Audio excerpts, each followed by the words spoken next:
Hello guys, तो हम लोग आ गए आज फिर से एक न्यू लेक्चर के साथ।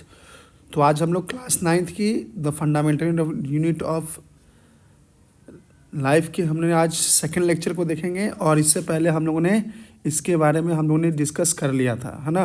तो आज हम इसके बाद देखेंगे। देखिए यहाँ पे सबसे पहला जो टॉपिक है डैट इज़ जिसका नाम है इंडोसाइटोसिस। इंडोसाइटोसिस क्या है, देखिए यहाँ लिखा हुआ है। तो कहने का मतलब हो गया, चलिए एक मिनट। इंडोसाइटोसिस जैसे देखिए कहा गया द सेल इनगल्फ फूड, जो सेल होते हैं वो फूड को इनगल्फ करते हैं and other material from the external environment.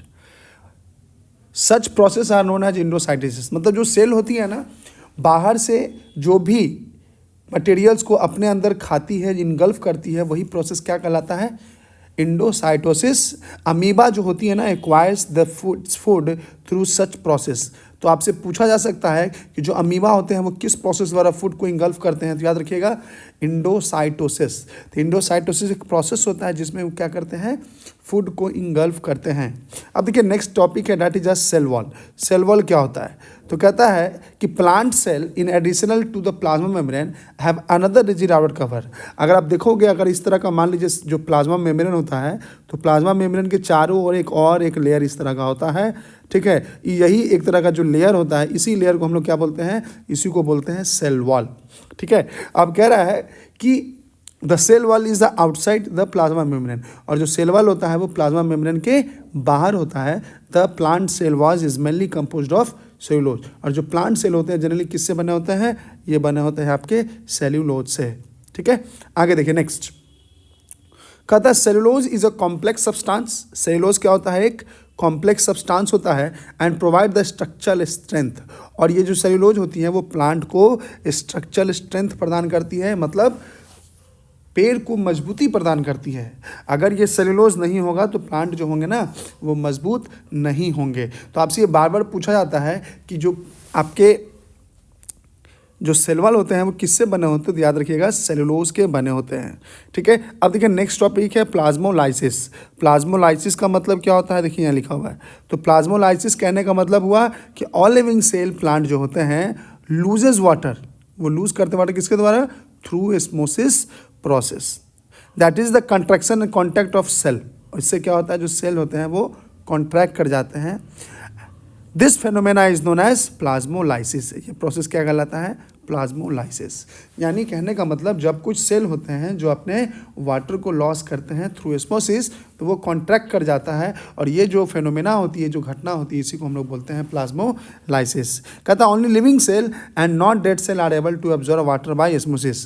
कहता है सिर्फ लिविंग सेल होते हैं, ना कि dead cell, are able to absorb water by osmosis. तो ऑस्मोसिस याद रखिएगा, केवल सिर्फ जो जिंदा सेल होते हैं ना, लिविंग सेल होते हैं, वही क्या करते हैं, ऑस्मोसिस प्रोसेस करते हैं। इसके अलावा कोई भी सेल होते हैं जो ऑस्मोसिस प्रोसेस नहीं कर सकते हैं, ठीक है। तो याद रखिएगा डेड सेल जो होते हैं वो ऑस्मोसिस प्रोसेस नहीं करते हैं। कहता है जो सेल वॉल होते हैं, cell wall permit the cells of a plant, fungi and bacteria to withstand with very dilute external media without bursting. कहने का मतलब सिंपल है, जो सेल वॉल होते हैं वो परमिट करते हैं किसको, the cell of plant, fungi और bacteria to withstand very dilute hypotonic solution में क्या कर सके, वो एक्सटेंड कर सके, है ना। अब देखिए यहाँ पे मैंने आपको फोटो बनाया है। देखिए ये प्लांट है, ये प्लांट का है, ये फंगी का और बैक्टीरिया का है। देख सकते हैं इसमें जो आउटर लेयर है ना, ये वाला, ये आउटर लेयर है, यही आपका क्या हो गया, ये आपका हो गया सेल वॉल। तो आपसे पूछा था कि सेल वॉल किन किन चीज़ों में पाई जाती है, तो सेल वॉल याद रखिएगा 3 चीज़ों में पाई जाती है, प्लांट में, फंगी में और बैक्टीरिया में। अब देखिए यहाँ के बाद एक टॉपिक है that is a nucleus. Nucleus क्या होता है, देखिए तो कहता है, थोड़ा ध्यान से देखिएगा, चीज़ें बहुत सारे लाइन इंपॉर्टेंट है। कहता है nucleus has double layer covering called nuclear membrane. कहता है जो न्यूक्लियस होते हैं उनके पास डबल लेयर कवर होता है, जिसको हम लोग न्यूक्लियर मेम्ब्रेन कहते हैं। अब कहता है न्यूक्लियर मेम्ब्रेन के पास क्या होता है, पोर्स मतलब छिद्र होता है, which allow the transfer of material from inside the nucleus to its outside. और यही स्पोर जो होते हैं मटेरियल को अंदर से बाहर जाने में क्या करता है, मदद करता है, ठीक है। इसी को हम लोग क्या बोलते हैं कि न्यूक्लियर मेम्ब्रेन के पास क्या होता है, एक स्पोर होता है जिसको हम लोग छिद्र बोलते हैं, जो अंदर से बाहर मटेरियल क्या करता है, ट्रांसफ़र करता है। ठीक है, कहता है न्यूक्लियस कंटेन क्रोमोजोम, जो न्यूक्लियस होते हैं वो क्या कंटेन करते हैं, chromosome which are visible as rod shape, जो दिखने में कैसा लगता है, रॉड शेप का लगता है ना, लंबा होता है। When the cell is about to divide, जब सेल डिवाइड होते हैं तो ये भी क्या हो जाते हैं, आपस में ये डिवाइड कर जाते हैं। जस्ट लाइक कहने का मतलब, मान लीजिए रॉड शेप एक इस तरह का होता है और ये सेल डिवाइड होगा तो यही बीच से ब्रेक कर जाएंगी, एक सेल इधर हो जाएगा और एक सेल इधर बन जाएगा। तो कहीं ना कहीं कह सकते हैं हम कि जो न्यूक्लियस जो होते हैं वो रॉड शेप का होता है जिसमें क्रोमोसोम्स पाया जाता है, और जब सेल डिवाइड करते हैं तो ये भी न्यूक्लियस क्या कर जाते हैं, डिवाइड कर जाते हैं। आगे देखिए, कहता है chromosomes contain inheritance of the character, जो क्रोमोसोम्स होते हैं वो क्या कंटेन करते हैं, इनहेरिटेंस कैरेक्टर, मतलब जो एक पेरेंट से नेक्स्ट जनरेशन में क्या होता है, ट्रांसफर होता है, वो भी किस फॉर्म में, in the form of DNA, that is deoxy nucleic acid. ठीक है, इस फॉर्म में जो होते हैं क्रोमोसोम्स में पाए जाते हैं। तो अब यहाँ से पूछा जाता है क्रोमोसोम किस चीज़ के बने होते हैं, तो याद रखिएगा chromosomes are composed of DNA and protein, जो क्रोमोसोम्स होते हैं वो डीएनए और प्रोटीन के बने होते हैं। ठीक है, आगे देखिए, कहता है डीएनए मॉलिक्यूल्स क्या कंटेन करता है, बोलिए, इंफॉर्मेशन, जेनेटिक इंफॉर्मेशन जो होता है वो कंसिस्ट करता है। कहता है the functional segment of DNA are called genes, जो फंक्शनल सेगमेंट होते हैं किसके, डीएनए के, हम लोग उसको क्या बोलते हैं, जीन्स बोलते हैं। तो फंक्शनल सेगमेंट कहने का मतलब जो सबसे छोटी इकाई होती है ना क्रोमोसोम्स की, हम उसको क्या बोलते हैं, जीन्स बोलते हैं। कहता cell which is not dividing the DNA is present as a part of chromatic material, जो सेल जो होता है, जो सेल डिवाइड नहीं करता है, जो सेल जो होते हैं वो डिवाइड नहीं करते हैं, कहता है उसमें जो डीएनए प्रेजेंट होता है वो किस फॉर्म में, that is a chromatin material, किस फॉर्म में, एज अ क्रोमाटिन मटेरियल के तौर पे वो क्या होते हैं, प्रेजेंट होते हैं। कहता है chromatin material is visible, chromatin material कैसे होते हैं, विजिबल होते हैं, आप उसको देख सकते हैं as entangle mass of thread like structure. कैसा होता है क्रोमाटिन मटेरियल, एक थ्रेड लाइक स्ट्रक्चर, बोले तो धागे जैसा होता है। ठीक है, आगे देखिए, कहता the cell is about to divide, cell जो होते हैं वो डिवाइड करते हैं, तो क्रोमेटिन मटेरियल गेट्स, देखिए जो सब सेल डिवाइड्स होता है, तो जो क्रोमेटिन मटेरियल होता है ऑर्गेनाइज इनटू क्रोमोसोम्स, यही जो आता है आपका क्रोमेटिन मटेरियल जो होते हैं वो क्रोमोसोम्स के फॉर्म में क्या हो जाते हैं, ऑर्गेनाइज हो जाते हैं। याद रहेगा, तो इसको याद रखिएगा। तो क्रोमेटिन मटेरियल जो होते हैं वो विजिबल होते हैं, है ना। चलिए आगे, कहता the nucleus play a central role in a cellular reproduction. अब जो न्यूक्लियस जो होते हैं वो बहुत इंपॉर्टेंट रोल होता है उनका, किस में, सेलुलर रिप्रोडक्शन में।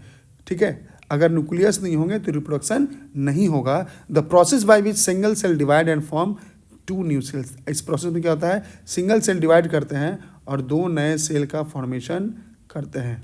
ठीक है, आगे देखिए, कहता है in some organism like bacteria, ठीक है, nuclear region of the cell में be poorly defined due to the absence of nuclear membrane. कुछ ऐसे ऑर्गेनिज्म होते हैं, जैसे में आपके क्या हो गए, बैक्टीरिया हो गए, जिसमें न्यूक्लियर मेम्ब्रेन जो होते हैं वो एब्सेंस होते हैं, इसमें न्यूक्लियर मेम्ब्रेन नहीं पाया जाता है। ये भी यहाँ से एक इंपॉर्टेंट है, इसको याद रखिएगा। ठीक है, तो न्यूक्लियर मेम्ब्रेन किस में नहीं होते हैं, बैक्टीरिया में न्यूक्लियर मेम्ब्रेन नहीं पाया जाता है। कहता such an undefined nuclear region containing only nucleus acid, और जिसके पास अनडिफाइंड न्यूक्लियर रीजन होता है वो याद रखिएगा उसमें क्या पाए जाते हैं, केवल न्यूक्लिक एसिड पाया जाता है। इसी को हम लोग बोलते हैं न्यूक्लियोइड। किसको क्या बोलते हैं हम लोग, न्यूक्लियोइड कहते हैं। कहता such organism whose cells lack nuclear membrane are called prokaryotic, और कहता है कि जिस सेल्स में न्यूक्लियर मेम्ब्रेन नहीं पाए जाते हैं, जिस सेल्स में न्यूक्लियर मेम्ब्रेन नहीं पाए जाते हैं उसको हम लोग प्रोकैरियोट्स बोलते हैं, जिसको हम क्या बोलते हैं, प्रोकैरियोट्स। तो जिसमें न्यूक्लियर मेम्ब्रेन नहीं पाया जाएगा, है ना, तो उसको हम लोग क्या बोलते हैं, prokaryotes. And organism having a nuclear membrane, जिसके पास न्यूक्लियर मेम्ब्रेन होगा उसको हम लोग बोलेंगे यूकैरियोट्स। तो याद रखिएगा न्यूक्लियर मेम्ब्रेन के आधार पर ही चीज़ों को बांटा गया है। तो याद रखिएगा प्रोकैरियोट्स और यूकैरियोट्स। कहता आयोडीन सोल्यूशन, देखिए यहाँ से इंपॉर्टेंट है, iodine solution use to stain onion peel, onion peel में आयन यूज किया जाता है, काहे के लिए भाई, to cell seal more visible and to starch granules. अगर ओनियन पिल में अगर आपको अगर आप देखते ना स्टार्च कैसा होता नहीं होता है, तो आपको किसका सोल्यूशन यूज करना होगा, आयोडीन सोल्यूशन जिसको हम बोलते हैं उसका यूज़ करना होगा, तभी जाके आप ओनियल पील में जो भी स्टार्च होते हैं आप उसको देख पाइएगा। ठीक है, तो ये यहाँ से इंपॉर्टेंट है, ये सारे टर्म आपको याद रखना है। अब देखिए स्ट्रक्चर ऑफ न्यूक्लियाइड है, देखिए यहाँ ध्यान से देखिएगा, जैसे राइबोसोम्स है ना। अब देखिए इसके बाहर वाला पोर्शन क्या है, राइबोसोम्स। मैं इसको चेंज कर लेता हूँ, ये आपके राइबोसोम्स हो गए, है ना। ये आपके न्यूक्लियर स्पोर है, तो छोटे छोटे छिद्र दिख रहे हैं। ठीक है, ये जो मटेरियल आपको दिख रहा है इसको क्या बोलते हैं, क्रोमाटिन, है ना। न्यूक्लियोप्लाज्म न्यूक्लियर लैमिना जो कि साइड का लेयर है, और जो सेंटर पार्ट जो आप देख रहे हो इसी को हम लोग बोलते हैं न्यूक्लियस। ठीक है, याद रखिएगा। अब देखिए यहाँ पर लिखा हुआ है that is a difference between prokaryotic and eukaryotic. इसको भी थोड़ा ध्यान रखिएगा। जो प्रोकैरियोटिक्स होते हैं that is a very minute in size, ये साइज में कैसा होता है, बहुत ही छोटा होता है। और यूकैरियोटिक जो होते हैं ये लार्ज, ये उनकी तुलना में कैसे होते हैं, लार्ज होते हैं। कहता है nuclear region are not surrounded by nuclear membrane, जो न्यूक्लियर रीजन जो होते हैं वो घिरा हुआ नहीं होता है, किससे, न्यूक्लियर मेम्ब्रेन से। अब कहता है nuclear material surrounded by nuclear membrane, जो न्यूक्लियर मटेरियल होता है ना वो चारों ओर न्यूक्लियर मेम्ब्रेन से क्या होते हैं, घिरे होते हैं। नाउ सिंगल क्रोमोजोम्स प्रेजेंट, इसमें जो होते हैं ना वो सिंगल क्रोमोजोम्स प्रेजेंट होते हैं, और जो यूकैरियोटिक्स होते हैं उसमें एक से ज़्यादा क्रोमोजोम्स क्या होते हैं, प्रेजेंट होते हैं। ठीक है, करते हैं थोड़ा देर भाई, ठीक। कहता है न्यूक्लियस जो होते हैं इसमें क्या होता है, एब्सेंट होते हैं, और उसमें जो न्यूक्लियस होते हैं वो क्या होते हैं, प्रेजेंट होते हैं। ठीक है, किस में, यूकैरियोटिक सेल्स में न्यूक्लियस एब्सेंट और इसमें न्यूक्लियस क्या होते हैं, प्रेजेंट होते हैं। कहता है membrane bound cell organelles, membranes कैसे होते हैं, सेल ऑर्गेनेल्स से क्या होते हैं, घिरे होते हैं। आर एब्सेंट, इसमें जो मेम्ब्रेन्स होते हैं सेल ऑर्गेनेल्स कैसे होते हैं, एब्सेंट होते हैं। और membrane bound cell organelles are present, इसमें जो मेम्ब्रेन जो होते हैं जो सेल ऑर्गेनेल्स को घिरे होते हैं वो कैसे, प्रेजेंट होते हैं। यानी कहने का मतलब इसमें मेम्ब्रेन एब्सेंट होंगे और उसमें होंगे आपके प्रेजेंट होंगे। लास्ट कह रहा है सेल डिवीजन बाय फ्यूजन्स और बडिंग। यहाँ जो सेल डिवीजन होता है किसके द्वारा होता है, फ्यूजन के द्वारा या बडिंग के द्वारा, फिजन और बडिंग ना। यहाँ पे नो मिटोसिस, यानी यहाँ पर मिटोसिस नहीं होता है। वही बात करें सेल डिवीजन बाय मिटोसिस और मियोसिस, लेकिन वही यूकैरियोटिक सेल्स की बात करें तो यहाँ पे मिटोसिस और मियोसिस दोनों होते हैं।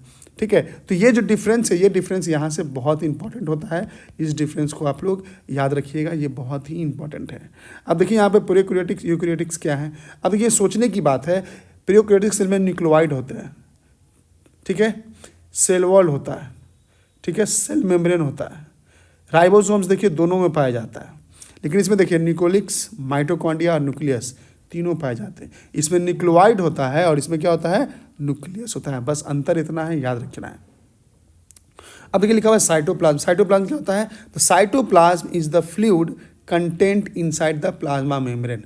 प्लाज्मा मेम्ब्रेन के अंदर जो फ्लूइड होता है, जैसे मान लीजिए सपोज ये प्लाज्मा मेम्ब्रेन है, तो इसी के अंदर जो फ्लूइड टाइप की जो भी चीज़ पाए जाते हैं उसी को हम लोग क्या बोलते हैं, साइटोप्लाज्म बोलते हैं। ठीक है, कहता है इट कंटेन में स्पेशलाइज्ड सेल्स ऑर्गेन। इसमें क्या होते हैं, स्पेशलाइज्ड सेल्स ऑर्गेनल्स होते हैं। Each of these organelles perform, जितने भी सेल्स होते हैं परफॉर्म करते हैं एक स्पेसिफिक फंक्शन।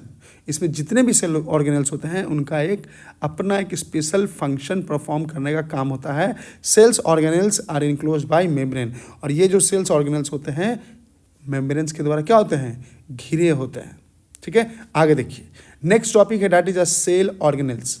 अब कहता है एवरी सेल्स हैज मेम्ब्रेन, जितने भी सेल्स होते हैं क्या होते हैं, उनके पास मेम्ब्रेन होते हैं around it to keep it own contact separate from the external environment. और ये जो मेम्ब्रेन होते हैं उनको खुद क्या करता है, एक्सटर्नल इन्वायरमेंट से इनको क्या करता है, कॉन्टैक्ट सेपरेट करके रखता है। इसी को हम लोग बोलते हैं सेल ऑर्गेनल्स। ठीक है, तो जितने भी सेल्स होते हैं सबों में एक मेम्ब्रेन होता है। वो मेम्ब्रेन जो होते हैं सेल को एक्सटर्नल इन्वायरमेंट से दूर सेपरेट करके रखता है, जिसको हम लोग बोलते हैं सेल ऑर्गेनल्स। कहता है some important example of cell organelles, जो कुछ एग्जांपल जो आपको दिए जा रहे हैं that is a endoplasmic reticulum, ठीक है, उसके बाद गोल्गी एपरेटस, उसके बाद लाइसोसोम्स, उसके बाद माइटोकॉन्ड्रिया एंड द लास्ट प्लास्ट। ये जितने सारे होते हैं ये सारे इंपॉर्टेंट ऑर्गेनल्स हैं, और ये ऑर्गेनल्स जो होते हैं हमारे सेल्स को इन्वायरमेंट से सेपरेट करके रखते हैं। कहता है they are very important because they carry out some very crucial function in cell. और ये बहुत ही इंपॉर्टेंट होते हैं, इनका फंक्शन बहुत ही कैसा होता है, क्रूशियल्स।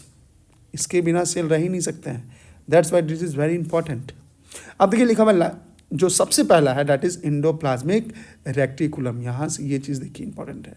अब ये करता क्या है समझिए। कहता है endoplasmic reticulum is large network of membrane bound tube and seats. ये किस तरह का होता है, एक नेटवर्क टाइप का होता है जो कि ट्यूब के फॉर्म में, सिट्स के फॉर्म में होते हैं। और कह रहा है इंडोप्लाज्मिक रेक्टिकुलम जो मेम्ब्रेन होते हैं is similar structure to plasma membrane, यानी इनका जो स्ट्रक्चर होता है सिमिलर होता है देखने में, कैसा, प्लाज्मा मेम्ब्रेन की तरह। तो आपसे ये भी पूछा जा सकता है कि जो इंडोप्लाज्मिक रेक्टिकुलम होते हैं वो देखने में कैसे लगते हैं, तो याद रखिएगा इंडोप्लाज्मिक रेक्टिकुलम देखने में प्लाज्मा मेम्ब्रेन की तरह लगता है। अब देखिए यहाँ लिखा हुआ है कि इंडोप्लाज्मिक रेक्टिकुलम दो तरह के होते हैं, एक को बोलते हैं रफ इंडोप्लाज्मिक रेक्टिकुलम और एक को बोलते हैं स्मूथ इंडोप्लाज्मिक रेक्टिकुलम। ठीक है, अब पहले रफ को देखते हैं। रफ क्या है, तो कहता है rough looks rough under a microscope. जब इसको देखोगे रफ इंडोप्लाज्मिक रेक्टिकुलम को माइक्रोस्कोप के अंदर तो आपको देखने में रफ टाइप का लगेगा। It has a particles called ribosomes. इसमें क्या होते हैं, पार्टिकल्स होते हैं जो क्या होता है, ribosomes attach to it surface. इसके सरफेस पे क्या जुड़ा होता है, राइबोसोम्स जुड़ा होता है। अब जैसे बोलोगे कैसे है, तो देखिए मैं दिखा रहा हूँ।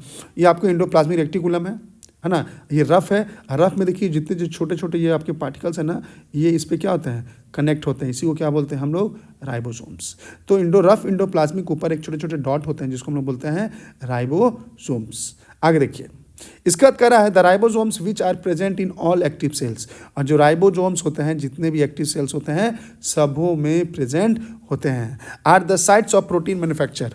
और इसी में कहा जाता है प्रोटीन का मैन्युफैक्चर होता है। ठीक है, तो प्रोटीन कहाँ बनता है, तो याद रखिएगा राइबोसोम्स में। ठीक है, राइबोसोम्स कहाँ होते हैं, इंडोप्लाज्मिक रेक्टिकुलम में। तो कहीं ना कहीं हम बोल सकते हैं कि प्रोटीन बनते कहाँ हैं, तो बोल सकते हैं रफ इंडोप्लाज्मिक रेक्टिकुलम में।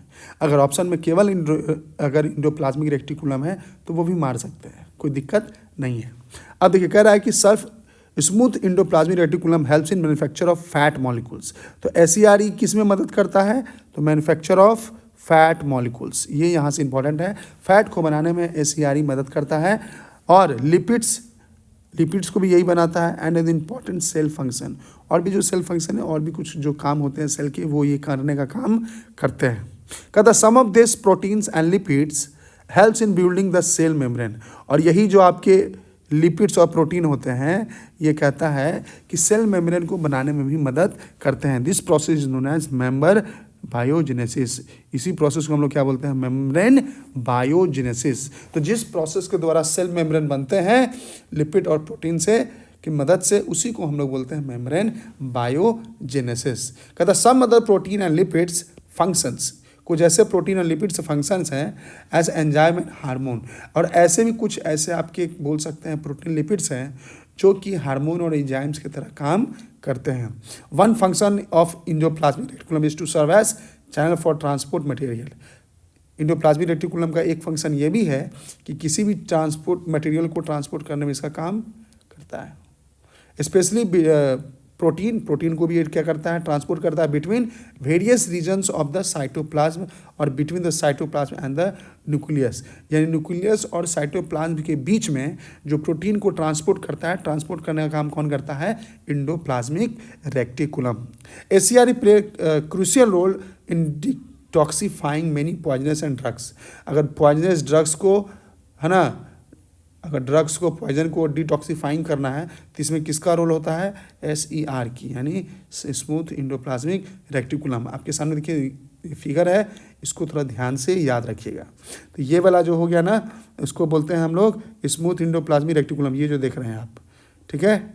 और ये जो रीजन देख रहे हैं ना, इसको बोलते हैं रफ इंडोप्लाज्मिक रेक्टिकुलम। और तो आपके नीचे का न्यूक्लियर फोर्स है, न्यूक्लियर एनवेलप है।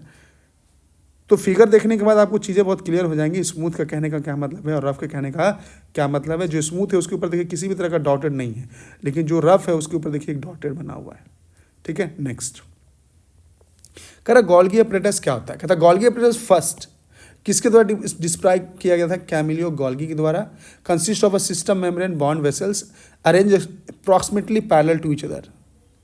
यानी जो आपके जो वेसल्स होते हैं, बॉन्ड वेसल्स, वो एक दूसरे से पैरेलली अरेंज होते हैं, वो भी स्टैक के फॉर्म में, कॉल जिसको बोलते हैं सिस्टर्न्स। जैसे देखिए यहाँ आपके गोल्गी एपरेटस है, इस फॉर्म में है, और देखिए यही जो है ना देखिए एक दूसरे से कैसे पैरेलली अरेंज्ड है, कैसे है, पैरेलली अरेंज्ड है। इसी को हम लोग बोलते हैं सिस्टर्न्स। क्या बोलते हैं, सिस्टर्न, याद रखिएगा।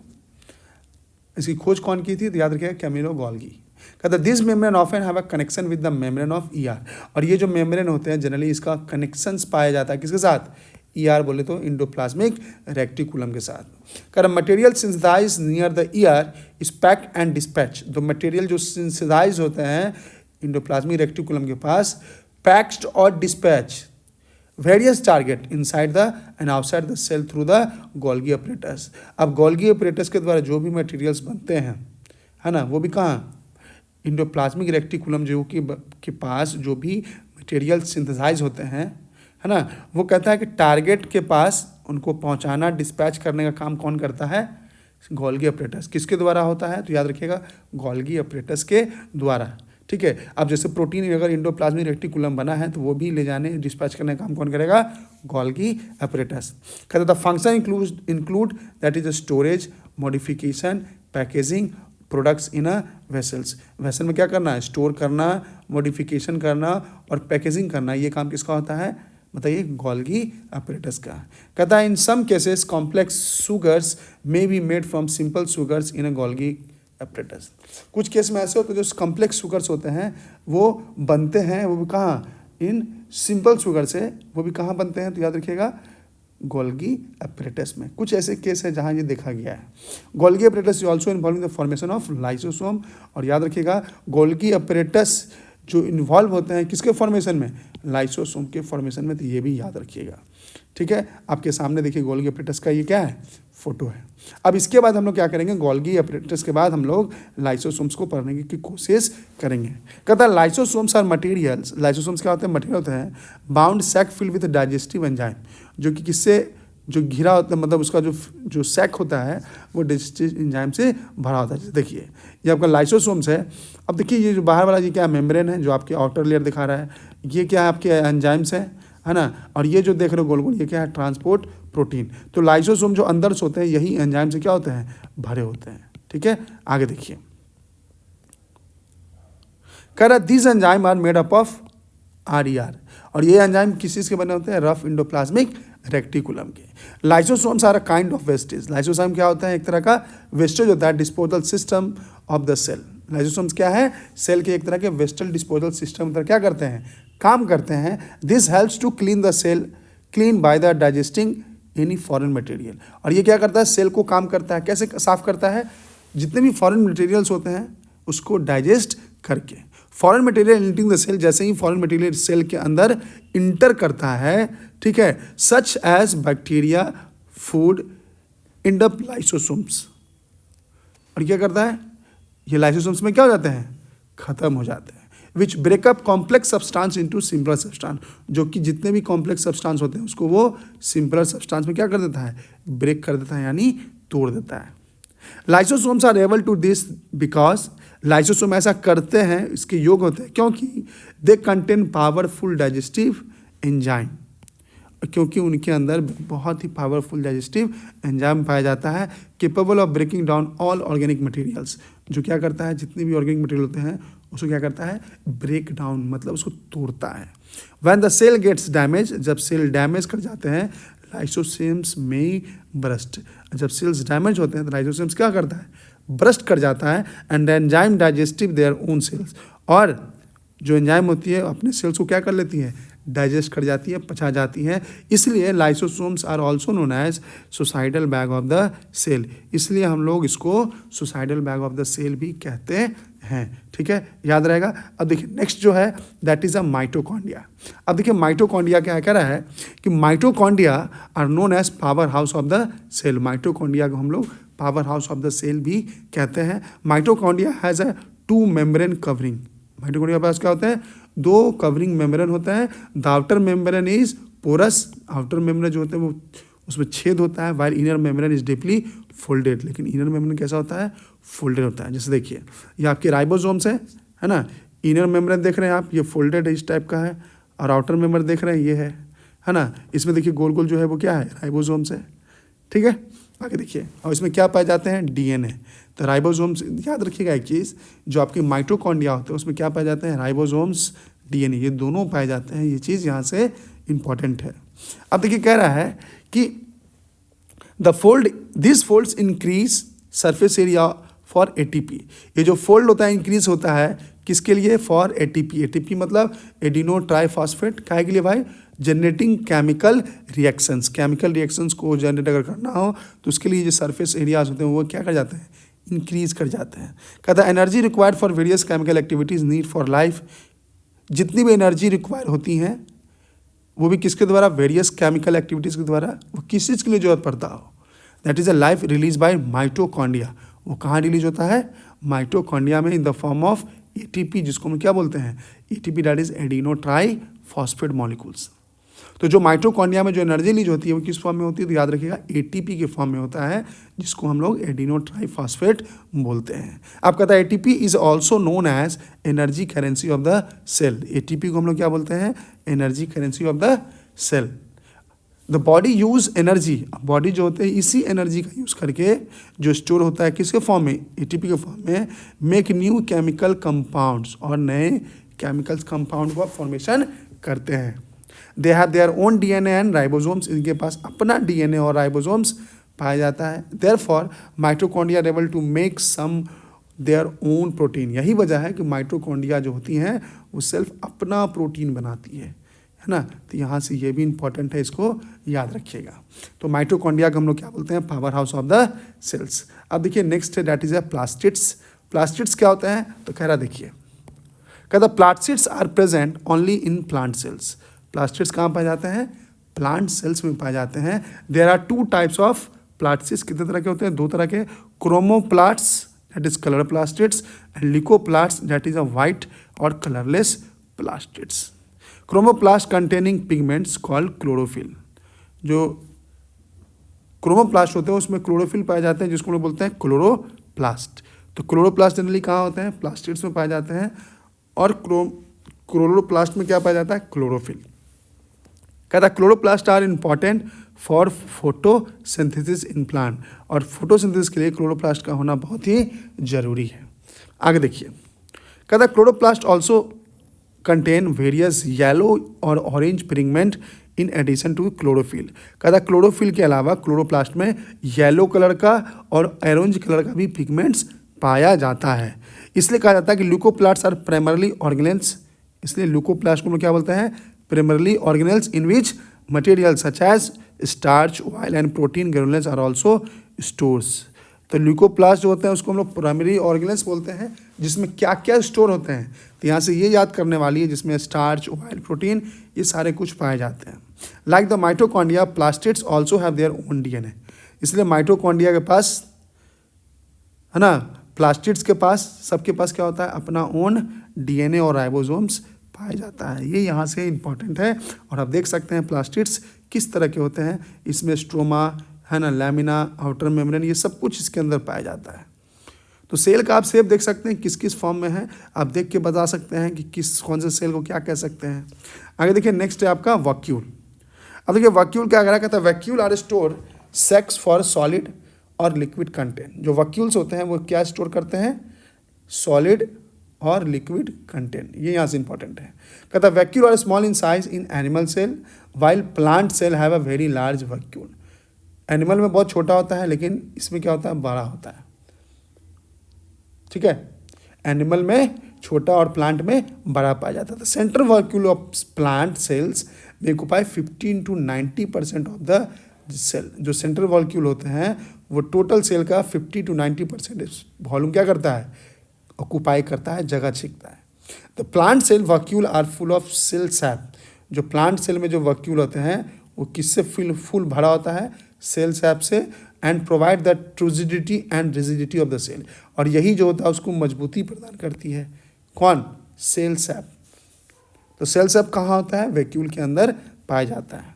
आगे देखिए, कहता है vacuole store in amino acid. Vacuole क्या स्टोर करता है? Amino acids, sugar, various organic acids and some proteins.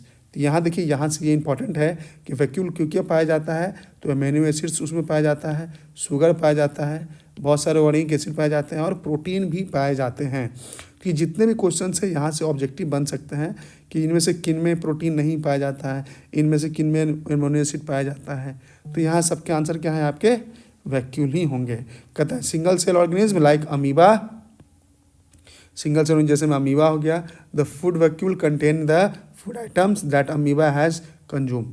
अब कह रहा है कि जो सिंगल सेल ऑर्गेनिज्म होते हैं जैसे में आपके अमीबा हो गए, उसमें क्या होता है फूड वैक्यूल होता है जो क्या कंटेन करता है food item that amoeba consume, जिसको अमीबा क्या करती है उसको खाती है, उसी को खा के वो अमीबा क्या होती है जीवित रहती है।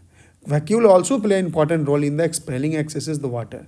और वैक्यूल का और भी काम है कि अगर बॉडी में मान लीजिए बहुत ज़्यादा अगर पानी एक्सेस वाटर हो गया है तो उसको भी एक्सपेल करने का काम करता है। And some wastage from the cell, अगर सेल में अगर कुछ वेस्टेज है उसको भी निकालने का कौन करता है वैक्यूल करता है।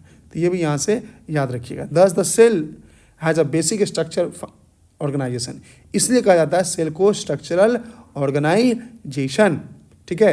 Helps the cells to perform functions like respiration, obtaining nutrition, clearing of waste material, forming the new proteins. इसलिए कहता है सेल्स के इतने सारे काम भी होते हैं। तो इसलिए cell is the fundamental structure unit of living organism, it is the basic structure of the life. इसीलिए सेल को basic structure and function unit of life भी कहा गया है। वो सेल को बॉडी के बनाने के साथ साथ वो काम करने का भी काम करते हैं। अब देखिए यहाँ पे एक नेक्स्ट टॉपिक आ गया है जैसे बोलते हैं जिसको हम लोग सेल डिवीजन। इसको थोड़ा ध्यान से देखिए। कहता है the process by which new cells are made is called cell division. वैसा प्रोसेस जिसमें नया सेल बनता है हम लोग उसको क्या बोलते हैं सेल डिवीजन बोलते हैं। They are mainly two types of cell division. Cell division generally दो तरह के होते हैं, जिसमें पहला है मिटोसिस। क्या होता है the process cell division by which cell divides growth is called mitosis. इसमें क्या कहता है जो सेल जो होते हैं डिवाइड करते हैं ग्रो करते हैं, ठीक है। लेकिन जो मियोसिस होती है इसमें क्या बोल रहा है कि each cell mother cell divide to form two identical daughter cell. अब मियोसिस में क्या होता है एक सेल जो होगा दो डॉटर सेल में क्या होगा डिवाइड कर जाएगा। Daughter cells have a same number of chromosomes as mother cells, और जो डॉटर सेल्स होते हैं उनके पास सेम नंबर ऑफ क्रोमोजोम्स भी पाए जाते हैं। देखिए यहाँ पे देखिए मिटोसिस है, क्या लिखा है एक सेल देखिए दो भाग में बट गया, और देखिए यहाँ मियोसिस है एक सेल्स था दो भाग में बटा, फिर ये दो भाग में बढ़ता चला गया। तो एक सेल दो भाग में अगर बटेगा तो उसको हम लोग बोलेंगे मियोसिस। जब वही एक सेल बढ़ेगा और बस ग्रोथ करेगा तो उसको हम बोलेंगे मिटोसिस। तो ये दो चीज़ यहाँ से याद रखिएगा मियोसिस मियोटिस के बारे में, ये आपसे यहाँ से पूछता है। अब देखिए लास्ट यहाँ पे टॉपिक है that is animal cell and plant cell. ये भी टॉपिक यहाँ से इम्पॉर्टेंट है। कहता है animal cell are generally small in size. जो एनिमल सेल होते हैं देखने में बहुत छोटे होते हैं, लेकिन वही अगर प्लांट सेल की बात करें तो वो कैसे होते हैं एनिमल सेल से बड़े होते हैं। इसमें सेल वॉल एब्सेंट होता है, इसमें किसमें एनिमल सेल में सेल वॉल एब्सेंट है। Plasma membrane of plant cell is surrounded by the rigid cell wall. लेकिन प्लांट सेल में क्या होता है प्लाज्मा मेम्ब्रेन जो होता है चार तरफ से घिरे होते हैं जिसको हम बोलते हैं सेल वॉल, और जो कि किस चीज़ का बना होता है सेलुलोज का बना होता है, हमने पहले ही बता दिया है। Except protozoa in gone animal cell process plant cells है ना। प्लांट इसमें ऐसे समझ सकते हैं इसमें प्लास्टिड्स प्रेजेंट होते हैं, इसमें कह सकते हैं एब्सेंट, कहानी खत्म। Vacuoles in animal cell are mainly many and small cell. कहता है वैक्यूल्स जो होते हैं एनिमल सेल में क्या होते हैं बहुत सारे होते हैं और छोटे होते हैं। Most mature plant cell have large central है ना sap vacuoles. Animal cell have a single highly complex Golgi. जो एनिमल सेल होते हैं उनके पास सिंगल एक हाईली कॉम्प्लेक्स गोल्गी सेल्स पाया जाता है, लेकिन plant cells have simpler units of Golgi apparatus, ठीक है। तो छोटे छोटे जो मतलब है वो याद रखना है, इतना ज़्यादा लाइन याद नहीं रखना है, बस पॉइंट और टर्म याद रखना है। यहाँ लिखा हुआ है animal cells have a centrosomes and centrioles, लेकिन जो प्लांट सेल्स होते हैं that is a lack of centrosomes और लैक ऑफ सेंट्रोइल्स, ठीक है। तो 5-6 दिए मैं आपको 2-3-4 याद रखने हैं जो कि इंपॉर्टेंट है। जैसे मैं आप ये याद कर लो ये याद कर लो है ना, प्लास्टिड्स प्रेजेंट है नहीं है, इसमें आप ये भी याद कर सकते हो ये वाला। बस ये 4 पॉइंट आपके एग्जाम के व्यू से इंपॉर्टेंट है, इतना याद कर लोगे आपका काम हो जाएगा। तो आज की इस लेक्चर में हम लोगों ने टोटल इसको चैप्टर्स को ख़त्म किया, और हमारा चैप्टर जो होता है फंडामेंटल यूनिट ऑफ लाइफ यहीं पे ख़त्म होता है। आई होप अगर आपको वीडियो समझ में आई हो तो ज़रूर वीडियोज़ को लाइक करें, शेयर ज़रूर करें, और चैनल पे पहली बार विजिट कर रहे हैं तो सब्सक्राइब जरूर करें। बहुत बहुत धन्यवाद, थैंक यू।